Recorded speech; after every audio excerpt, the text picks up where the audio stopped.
So it looks like Kathleen Kennedy will be staying at Star Wars, but it also looks like Jon Favreau and Dave Filoni have full control over Star Wars without Kathleen Kennedy included in that discussion. So I think we've all heard the rumors, and at this point, I think it's a little bit more than rumors. I think that Kathleen Kennedy most likely will be staying at Star Wars. She most likely will be staying at Lucasfilm. But when I say staying at Lucasfilm, I don't think that means she will really be that involved with Star Wars. And I know that we've been getting this rumored forever. We've been seeing stuff like this. Kathleen Kennedy rumored to want Jon Favreau to take over Star Wars after her. I know we've been seeing stuff like that forever, and she's renewed one contract before after we already started hearing that she was going to leave. That, you know, the situation has already happened once before. So now, whenever people hear that Kathleen Kennedy will be leaving, that Kathleen Kennedy isn't going to be running Star Wars anymore, they either shake it off or they don't want to give it hope. They don't want to put stake in it. They don't want to put stock in it. They don't want to get their hearts broken again by hearing all these rumors, believing these rumors, and then Kathleen Kennedy renewing her contract to ruin Star Wars for a couple more years.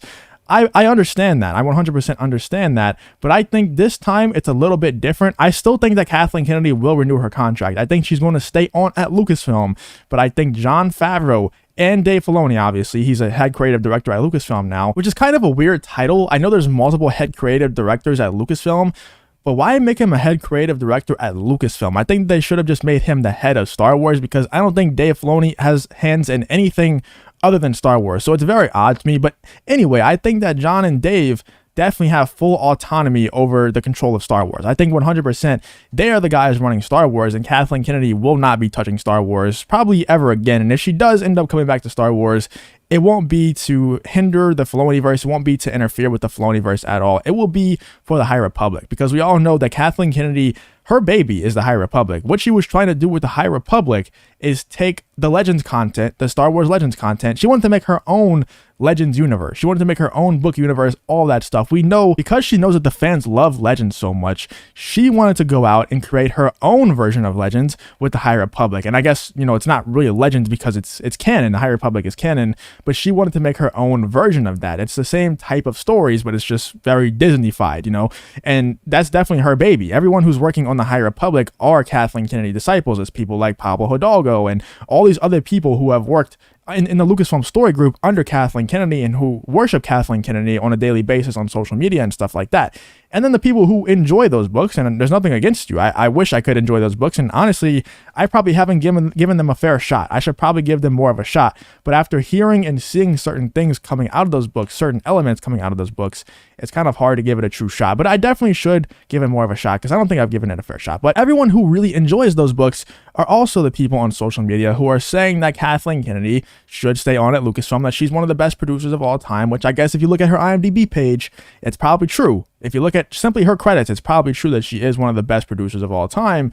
But it's obvious, it's either that statement is not true, it's either that she's not one of the best producers of all time, or Star Wars is just a different animal, and Kathleen Kennedy just can't handle it. She just can't handle Star Wars, because look at everything that she's done in the past when it comes to Star Wars. Just look at all the people who have gotten hired on the projects, who they hype everyone up about. They hype all the fans up about. We're getting this Boba Fett show or Boba Fett movie made by Josh Trank, who just did, you know, Chronicle and all that stuff. And then he did the Fantastic Four movie, and I think that probably played a part in Kathleen Kennedy firing him, because that movie wasn't too good. But a lot of people were very excited about that Boba Fett movie back in the day, and then that got scrapped. The same thing happened with Solo. It didn't get scrapped, but there was so much production issues behind the scenes with directors and writers, and same thing with Rogue One. So many problems with directors and writers, people getting fired, you know, halfway through hiring new directors, halfway through hiring new writers. That all has to fall back on Kathleen Kennedy, because it's not a Disney problem. Look at Marvel. Kevin Feige is not having the same problems over at Marvel. Star Wars is a different animal. And I'm not saying that Marvel isn't a different animal. I'm saying that Kevin Feige, you know, while he says absolutely ridiculous things now, and he's kind of running the MCU into the ground right now, we have to be able to give him credit where credit is due. Marvel is also a different animal from most IPs in the world. Marvel is also a different animal from pretty much any other franchise in the world other than Star Wars. Star Wars is also in the same vein as Marvel. The difference is Kevin Feige is extremely good at his job. He's extremely good. You don't ever hear about writers or directors being fired off of Marvel projects. I think one of the first times it's ever happened was recently with the Doctor Strange movie, where they fired, I think it was Scott Derrickson. They fired him off of the third or the second Doctor Strange movie and hired on Sam Raimi. That's one of the only times you ever hear about people leaving or getting fired off of projects for creative differences. Whereas with Star Wars, you can pretty much assume every single time a writer or director is hired onto a project, they will be fired or leave the project for creative differences shortly after. And I'm surprised it hasn't happened with Taika Waititi yet. I'm surprised it hasn't happened with Patty Jenkins yet, but I think it probably will soon. And with the Filoniverse, I think that problem will kind of be solved because it kind of takes that hiring and firing process out of Kathleen Kennedy's hands, because the guys who are executive producing it are kind of going to stay the same. You know, it's going to be Robert Rodriguez, Jon Favreau, and Dave Filoni for most of these projects. These guys are going to be executive producing, and also you can include Deborah Chow, and I think probably Rick Famuyiwa in the future as well will end up executive producing. But Deborah Chow is executive producing the Obi-Wan series. I think they're just going to keep adding on to that team. John and Dave are going to keep adding on to that team. And I think Robert Rodriguez is also a very good addition to that team as well. But they're going to have the same executive producers across all these projects, and the hiring and firing process will get out of Kathleen Kennedy's hands. She is not going to be that involved with Star Wars anymore. Like I said, it's going to be Jon Favreau and Dave Filoni. Look at her. If you look at her IMDb page, I don't have it pulled up right now, but you can go check it out for yourself. I've showed it multiple times in videos before. She is not that involved right now. She didn't executive produce The Bad Batch first season. She didn't executive produce Clone Wars season 7. But the biggest one is she's not executive producing the Book of Boba Fett. This will be the first live action Star Wars piece of content that they've ever had, that Star Wars under Disney has ever made, where Kathleen Kennedy isn't touching it. She isn't touching it. She's not executive producing. She's not producing. She's not doing anything. She's not touching the Book of Boba Fett. That is huge. That is proof. If anyone needs it, that is proof right there that Kathleen Kennedy, even if you don't want to believe that she's totally done with Star Wars, because that would be a little bit weird for Kathleen Kennedy, who, you know, is the president of Lucasfilm, to be totally done with the biggest Lucasfilm property. Even if you don't want to believe that, which that's kind of what I believe, I don't think that she's completely done with it, but I don't think that she's going to be involved in it that much. She's just going to have Jon and Dave kind of run the thing. You have to be able to believe that she is taking a step back, that she is kind of stepping aside for the adults to play now. You know, it's time for the adults to come in. It's time for the adults to come in and save Star Wars. And that's Jon and Dave. They're coming in. They're doing Book of Boba Fett. And Kathleen Kennedy is not involved anymore, and not involved in a Book of Boba Fett at all. You know, I don't want to say she's not involved at all anymore, because she could come back for the High Republic a little bit, maybe even for the Acolyte show. But for the Book of Boba Fett, she is not involved, and she wasn't involved with the Bad Batch. She wasn't involved in Clone Wars season 7. It's just trending in the direction where she's not going to be that involved in Star Wars anymore. So while she is staying on at Lucasfilm, and that's not even confirmed yet, maybe she will be leaving Lucasfilm still, I'm just under the assumption that she will be staying on at Lucasfilm probably for another year, maybe 2 years max. I think that she'll probably end up retiring after 2 more years.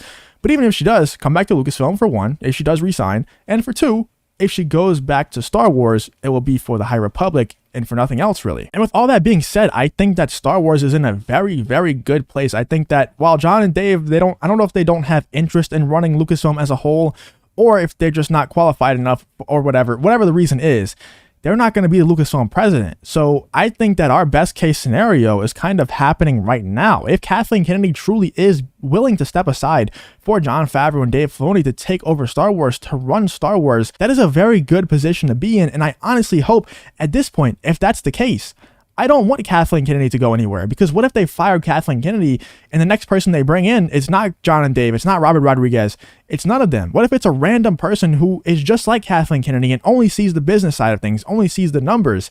What if they come in and they say, you know what, Jon and Dave, you're not going to have power over Star Wars over me. I'm not going to step aside for you to save Star Wars. You're going to listen to me. What if they are even more controlling than Kathleen Kennedy is? And with Kathleen Kennedy actually being willing to step to the side and let Jon and Dave play in their Star Wars universe, what if the new person isn't willing to do that? I think that our best case scenario is playing out right now. In 2022, we're going to see that Star Wars is going to be on an uptrend in 2022. And I think that we will either see a peak version of Star Wars, like we're going to see a peak era of Star Wars in 2022. It might be the Star Wars Renaissance, as Coach says from Echo Base Network. It's either going to be the Renaissance of Star Wars, or it's going to be the best version of Star Wars that we could possibly get under Disney. If it's not going to be that good, if 2022 isn't a huge year for Star Wars, then it's just simply that Star Wars cannot thrive under Disney, because Jon and Dave are truly, truly heading a lot of these projects in 2022 or Deborah Chow is doing the Kenobi series. And the Andor series is kind of a toss-up. I don't know how good that series is going to be. I hope it's good, but it's not Jon and Dave, it's not Deborah Chow, so I don't know how it's going to do.